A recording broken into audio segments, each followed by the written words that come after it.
Voici les fonctionnalités de base du Combi-Lift CB. Cette vidéo a été réalisée pour mettre en évidence les fonctionnalités de base et uniques d'un Combi CB et ne doit pas être utilisée pour remplacer un CACES. Il est important de s'assurer que vous ayez lu et compris le manuel de l'opérateur avant toute utilisation d'un Combi CB.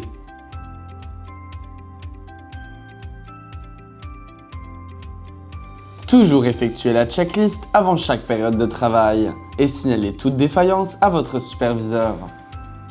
Ne jamais se tenir sur ou sous des fourches levées. Avant chaque période de travail, il est important de vérifier l'état général de votre Combi-Lift. Une checklist devrait être disponible dans la cabine. Pour commencer, effectuez une inspection visuelle des pneus. Vérifiez que les écrous de roue soient bien fixés. Vérifiez qu'il n'y ait pas de fissures ou de dommages et retirez tout objet étranger. Vérifiez que les fourches ne présentent pas de traces d'usure excessive. Elles peuvent devenir tranchantes avec le temps. Vous ne devez donc jamais utiliser vos mains pour vérifier les fourches. Pour votre sécurité et celle des produits, il est important de vérifier le mât, les chaînes et les rouleaux. Vérifiez que les goupilles fendues soient bien enclenchées et vérifiez que les tuyaux hydrauliques ne présentent pas de fissures ou de fuites. Effectuez une inspection visuelle du moteur et de la courroie de ventilateur. Ne pas utiliser le chariot si les niveaux d'huile sont en dessous du niveau minimum requis. 42% des accidents mortels liés au chariot élévateur en Amérique sont causés par des renversements. Par conséquent, nous vous recommandons d'étudier vos plaques de série et de capacité avant chaque prise de poste et de ne pas prendre de risques. Tout en marchant autour de votre Combi-Lift, regardez qu'il n'y ait pas de fuite d'huile ou de liquide de frein.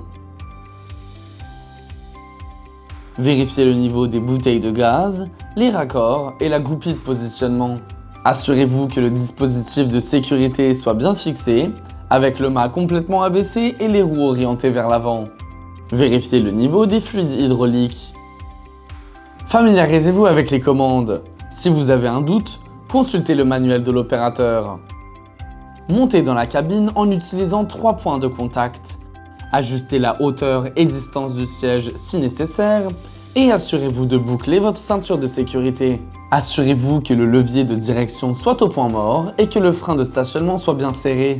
Tournez la clé en position de marche jusqu'à ce que le témoin de charge s'allume. Tournez ensuite la clé jusqu'à la position de démarrage. Pour les moteurs diesel, tournez la clé en position de préchauffage. Une fois que le témoin de préchauffage s'éteint, tournez la clé en position de démarrage jusqu'à ce que le moteur démarre, puis relâchez la clé. Nous allons maintenant vérifier les commandes hydrauliques en levant et abaissant les fourches. Vérifiez l'inclinaison du mât, le déplacement latéral du tablier, et si cette option est disponible sur votre Combi CB, vérifiez le positionneur de fourche. Pour votre sécurité et celle des autres, vérifiez que le klaxon et que les lumières fonctionnent. Testez la marche avant et arrière de la machine avec ses freins. La conduite devrait être souple. Enclenchez le frein à main avant de changer de la marche avant à la latérale. Puis essayez de conduire sur la latérale gauche, puis sur la latérale droite.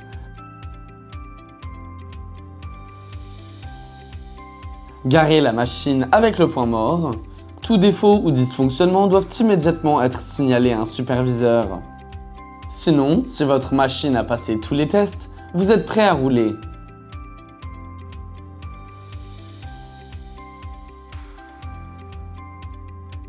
Donc, pourquoi choisir le Combi CB? Le Combi CB est un chariot élévateur multidirectionnel à 4 directions. Conçu pour agir comme un chariot élévateur à contrepoids pour les produits palettisés. Il est aussi conçu pour agir comme un chargeur latéral pour des charges longues et encombrantes.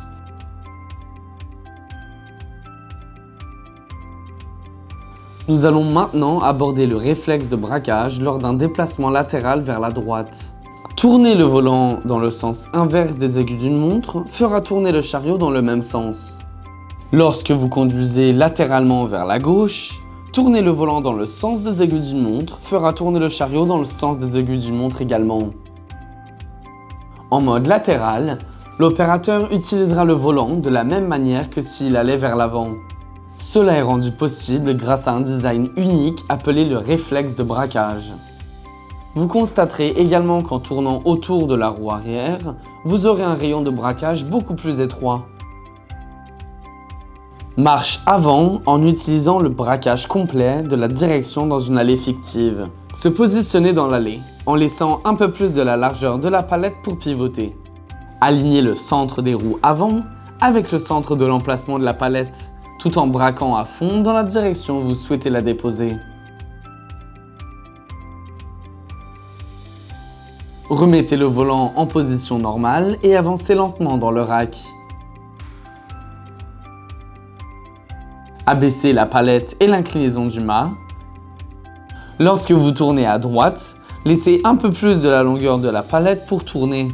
Alignez le tablier du chariot avec le bord de l'emplacement de la palette. Braquez le volant dans le sens où vous voulez décharger la palette puis accélérez un peu. Ramenez le volant à sa position normale et conduisez lentement dans la baie. Sélectionnez la marche arrière, reculez jusqu'à ce que les fourches soient dégagées de la charge, puis braquez complètement pour faire pivoter votre combi CB. Nous allons maintenant nous entraîner au chargement en utilisant les 4 modes directionnels pour une charge longue. Premièrement, sélectionnez la marche avant et accélérez doucement. Appuyez sur la pédale de frein progressif pour vous arrêter, puis serrez le frein de stationnement. Sélectionnez le mode latéral dans la direction dans laquelle vous souhaitez aller. Relâchez le frein de stationnement et accélérez jusqu'à être aligné avec la charge. Utilisez le positionneur de fourche pour écarter les fourches le plus possible pour aider à stabiliser la charge.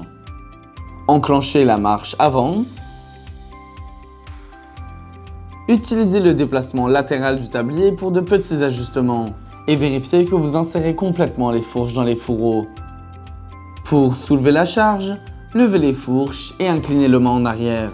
Sélectionnez la marche arrière et accélérez doucement. Toujours regardez dans la direction dans laquelle vous conduisez.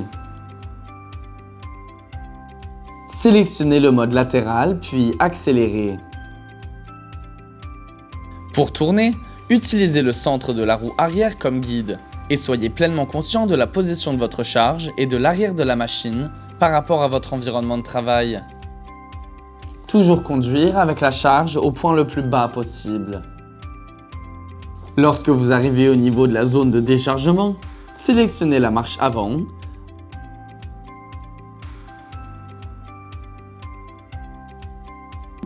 Abaissez les fourches et l'inclinaison du mât.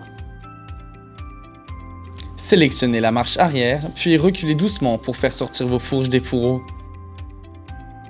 Nous allons maintenant passer à une vue intérieure de la cabine.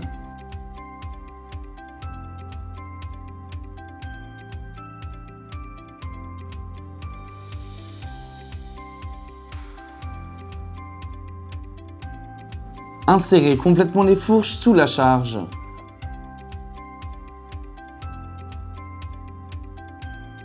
Reculez doucement. Toujours regardez dans la direction dans laquelle vous conduisez pour éviter toute collision. Sélectionnez le mode latéral.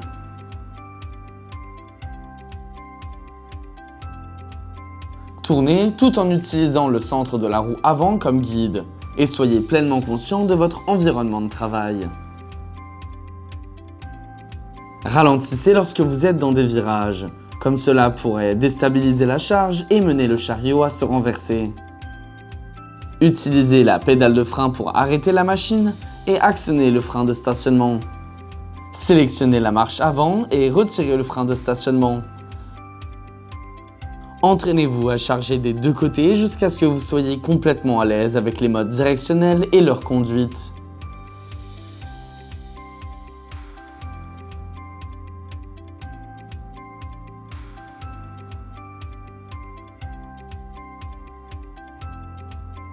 Nous allons maintenant passer à la manutention de longue charge.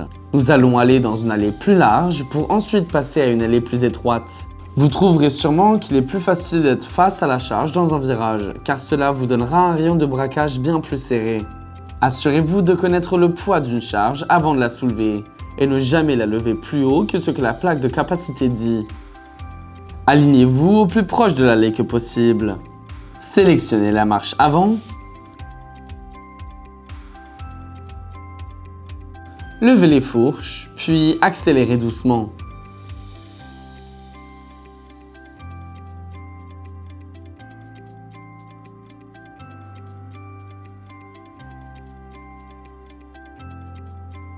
Abaissez prudemment la charge sur le rack en utilisant l'inclinaison du mât et les commandes de levage.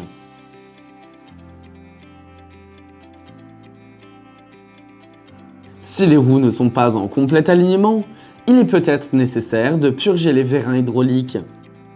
Une simple procédure peut être faite. Enclenchez le frein à main, sélectionnez le mode latéral droit, attendez que les roues se repositionnent, appuyez sur l'accélérateur pour donner de la puissance au moteur, puis tournez le volant dans le sens inverse des aiguilles d'une montre pour sortir complètement les deux cylindres avant. Continuez à tourner le volant contre la résistance pendant 5 à 10 secondes. Tournez le volant dans le sens des aiguilles d'une montre pour rétracter complètement les deux cylindres avant. Venez maintenant maintenir contre la résistance pendant encore 5 à 10 secondes. Sélectionnez la marche avant, enlevez le frein de stationnement, puis faire avancer la machine sur au moins 1 mètre. Les deux roues avant devraient maintenant être dans l'alignement. Lorsque vous avez fini de travailler, toujours garez le chariot dans un endroit sûr et sur un sol plat. Inclinez le mât en avant et abaissez complètement les fourches. Laissez le chariot au point mort. Éteindre la machine et prendre les clés. Signalez toute défaillance ou défaut immédiatement à un superviseur et laissez les clés dans un endroit sûr.